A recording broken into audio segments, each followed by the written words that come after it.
Bonjour à tous, bonjour Alexandre. Nous avons le plaisir de recevoir Alexandre Bourdon aujourd'hui, donc sur notre podcast Master AI in Disruption, la maîtrise de l'intelligence artificielle et la disruption qu'elle propose.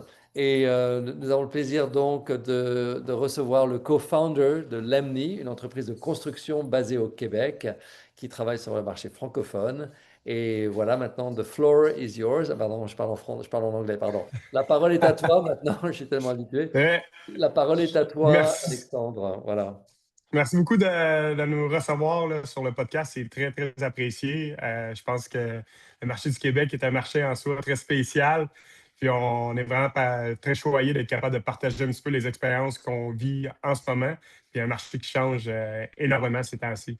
Bon, Faire une écoute, histoire courte de Lemni, c'est ça que tu voudrais que je te présente en premier, Francis? exactement. Donc, le plaisir est réciproque. Oui, parle-nous de Lemni, mais avant de nous parler de ton entreprise que tu as cofondée, donc, peux-tu nous dire un peu tes origines, comment tu en es arrivé là et qu'est-ce que tu as fait avant? Parce que je crois que tu as un parcours Ouais, original, d'accord? Donc, ça ouais. m'intéresse. Écoute, c'est un parcours qui Affirmé. est très atypique. Très atypique. J'étais au cégep à l'époque. J'avais 18 ans. Je cherchais un petit peu qu'est-ce que je voulais faire.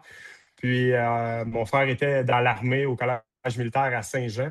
Puis, je voyais un petit peu qu'est-ce qu'il faisait côté leadership. Je pense que c'est quelque chose qui m'intéressait beaucoup, la structure, puis c'est voir un peu du pays, comme on dit, découvrir nos forces.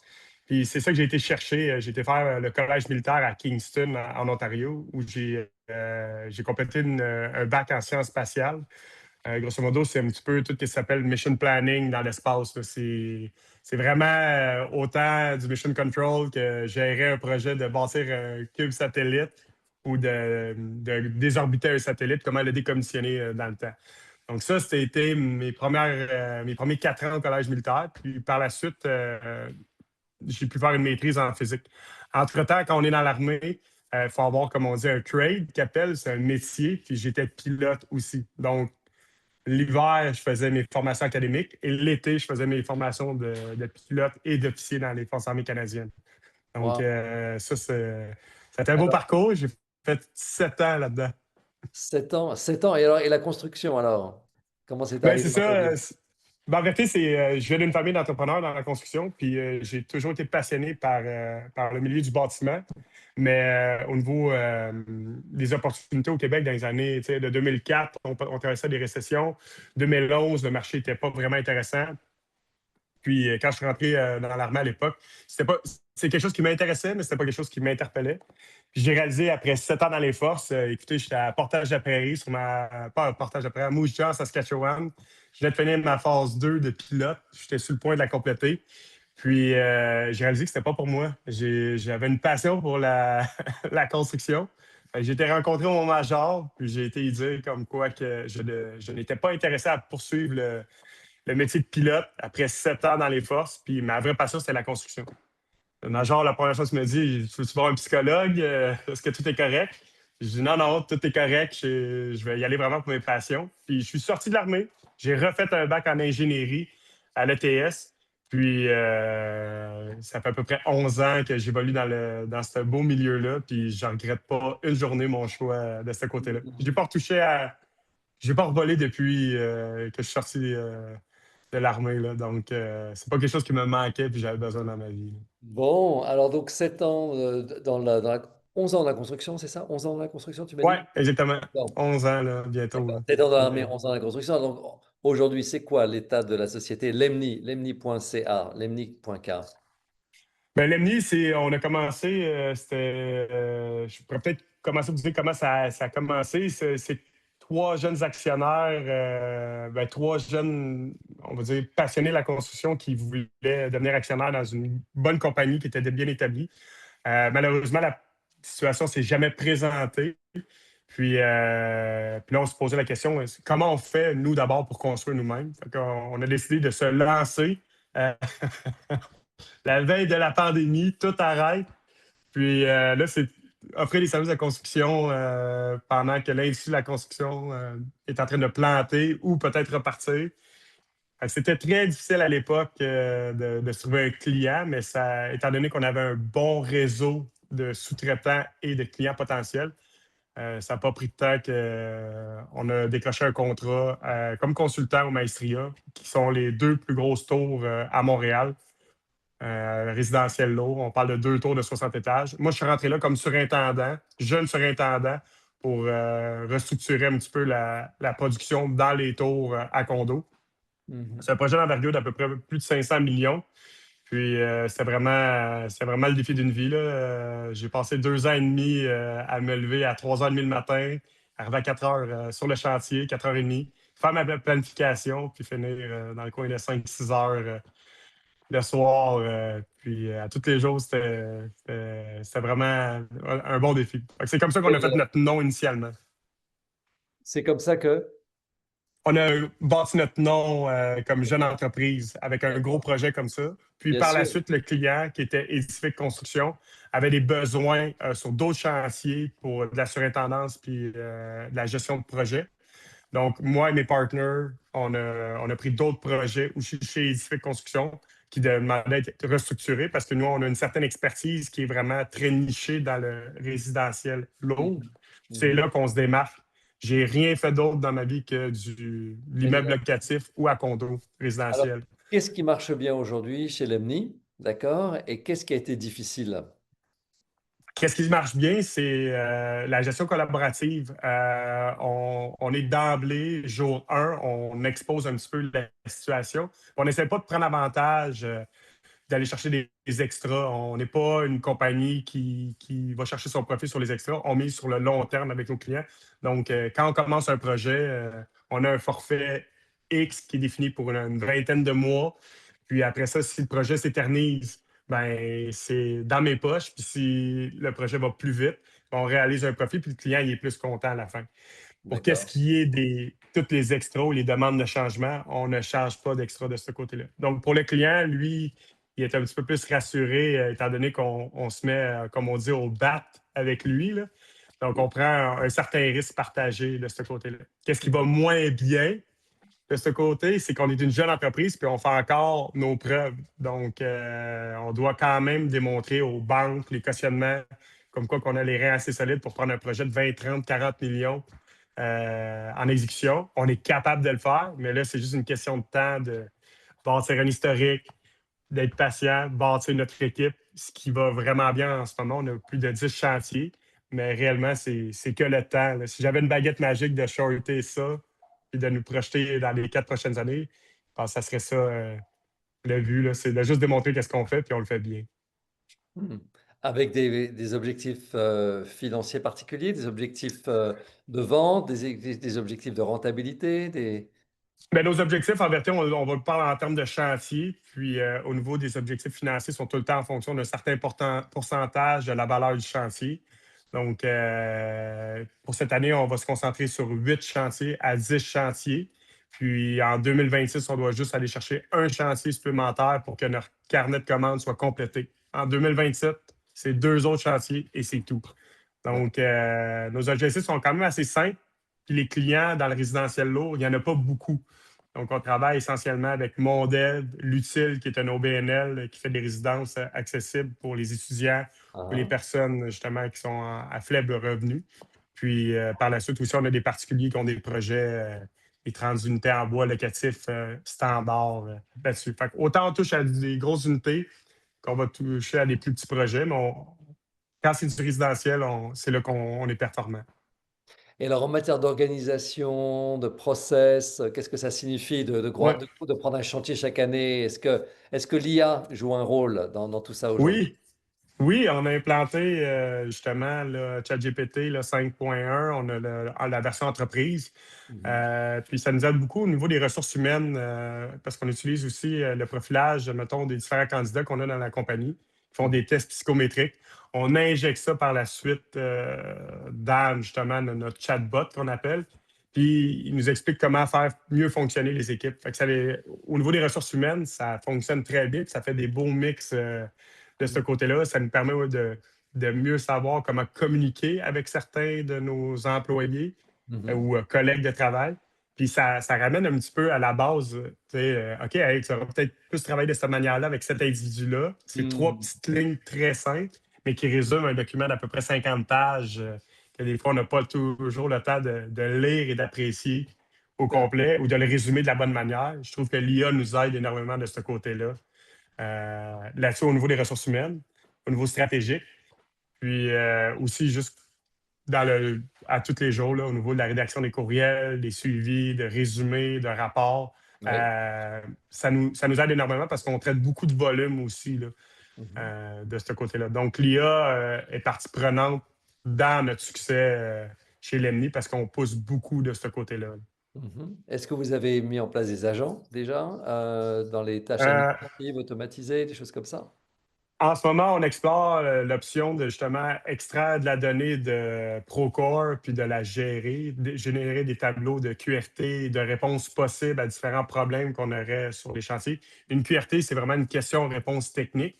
Puis des fois, c'est qu'on se retrouve sur un projet, je ne sais pas, je vais prendre 300 unités, on va avoir 150 QRT en attente. Puis juste de refaire des tableaux résumés qui serait une tâche quand même pénible à faire manuellement, ben, ce chatbot-là nous permet justement de le générer plus facilement, nous revient avec des options qui font du sens, puis avec un certain niveau d'expérience comme le mien, je suis capable de dire c'est une bonne alternative, je ne l'avais pas vu comme ça, allons-y de ce côté-là. Donc, ça permet de rebrasser un petit peu les cartes puis de rentabiliser notre temps beaucoup plus rapidement que ce qu'on faisait initialement. Ça nous permet de voir peut-être le problème différemment. Mhm.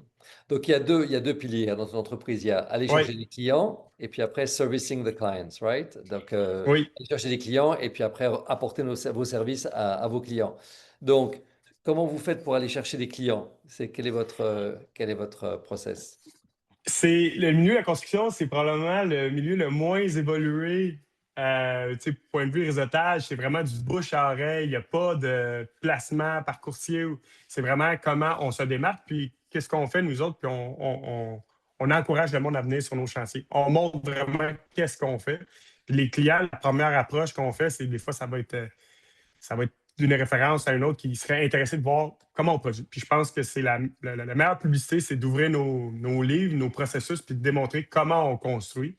Puis on fait une visite de chantier, on démontre au client comment on travaille, on lui montre les processus, on montre les délais d'exécution, on montre la qualité livrée. Puis par la suite, ben là, c'est là qu'on entreprend la phase 2 du processus, qui est de dire comment on peut travailler ensemble. Est-ce que tu as un projet qui a besoin d'expertise? As-tu besoin d'une analyse spéciale sur ton développement de terrain? Est-ce qu'il y a trop d'ascenseurs, pas assez d'ascenseurs? C'est là qu'on va l'accompagner en pré-construction.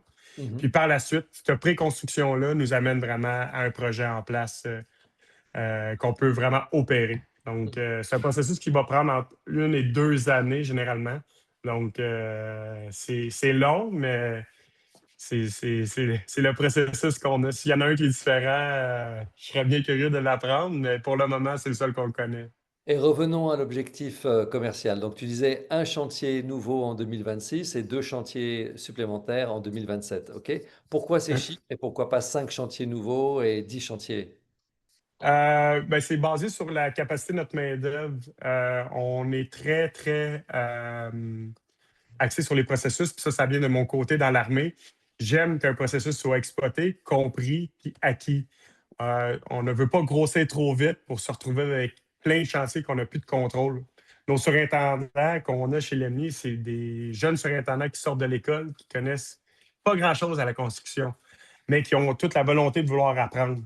Donc, à chaque jour, on a des rencontres avec eux autres, on a des suivis journaliers. Puis c'est tout un processus d'enseignement opérationnel qu'on leur montre, des détails typiques, quoi faire, quoi ne pas faire.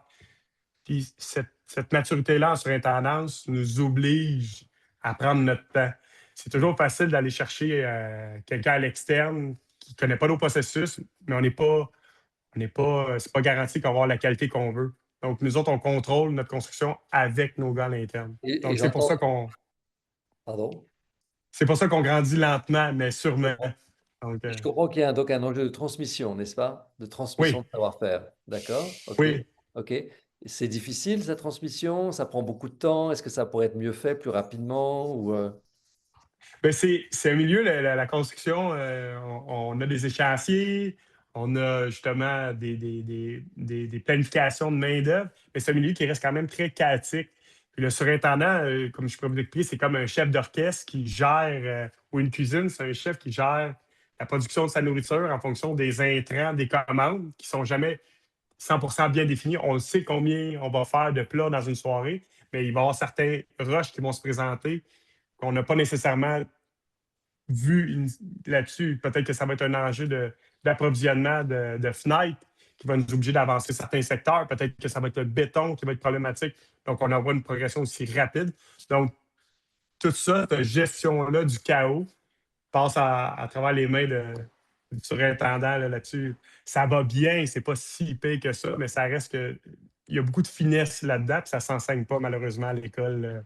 C'est quelque chose qui se vit, puis qui s'apprend pas sur le tas, mais presque, là. Mhm, mhm, mhm. Pas d'automation là. De ce côté-là, la seule chose qu'on tend à automatiser, c'est comment on va auditer nos travaux. Donc, comment je peux expliquer construire un condo, c'est à peu près 126 étapes successives. Chaque semaine, on va auditer l'avancement des travaux via un tableau. Puis par la suite, ben, on est capable de faire une projection dans le temps en fonction de où on est. Avec l'IA, on travaille aussi prochainement sur quel secteur a été créé plus de lag, puis on est capable de faire une projection de main-d'œuvre. L'idée à la fin, c'est d'avoir une masse critique d'informations pour être capable de dire un bâtiment de 8 étages, ça coûterait tant du pied carré à Montréal, qui est un marché très, très local. Donc, on accumule beaucoup de données avec Procore. On est capable d'estimer au pied carré combien de coffreurs ça nous prend, combien d'électriciens ça nous prend. Ça nous prend beaucoup, beaucoup de données parce que les projets sont tous différents un peu, mais ça ressemble aussi. Donc, c'est ça qu'on utilise au niveau de l'automatisation de ce côté-là qui nous permet de justement à définir ça à la grosseur d'un projet, définir les équipes qu'on aurait besoin, puis Mhm. après ça, de le mettre contractuel par la suite. Ça nous aide aussi.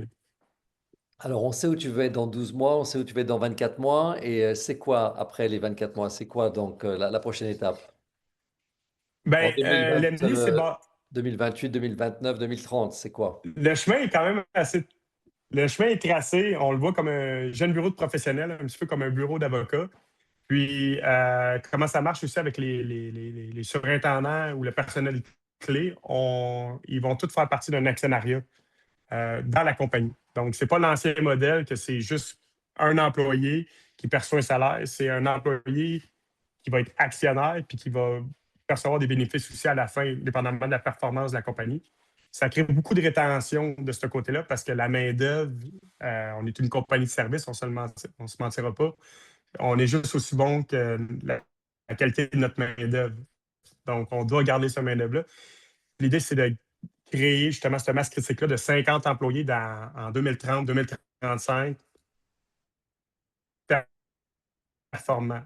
On vise, avec l'automatisation des processus, d'avoir uniquement 50 employés pour une compagnie qui, normalement, en prendrait une centaine au niveau de la construction, avec l'automatisation qu'on met en place. Hmm.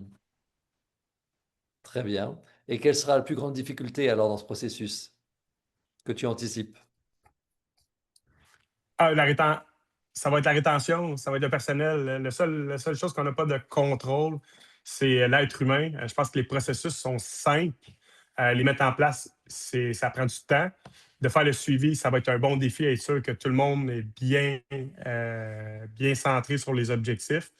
Puis à la fin, l'entrée de données avec l'IA, si l'entrée de données est mauvaise, les résultats ne seront pas fiables. Donc, on doit s'assurer que justement, tout le personnel rentre la donnée de la bonne manière, digeste, pour qu'on puisse après ça faire des bonnes projections. Puis simplifier les processus, toutes les manœuvres qui demandent beaucoup de temps, laisser l'intelligence artificielle travailler pour nous. Hmm. Très bien. Bon, écoute, bravo. Merci beaucoup pour tous ces témoignages très intéressants. On va conclure ici.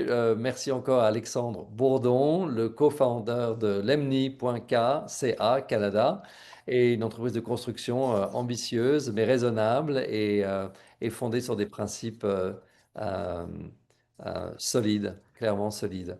Merci à toi, Alexandre, et à une prochaine fois. Merci, Francis.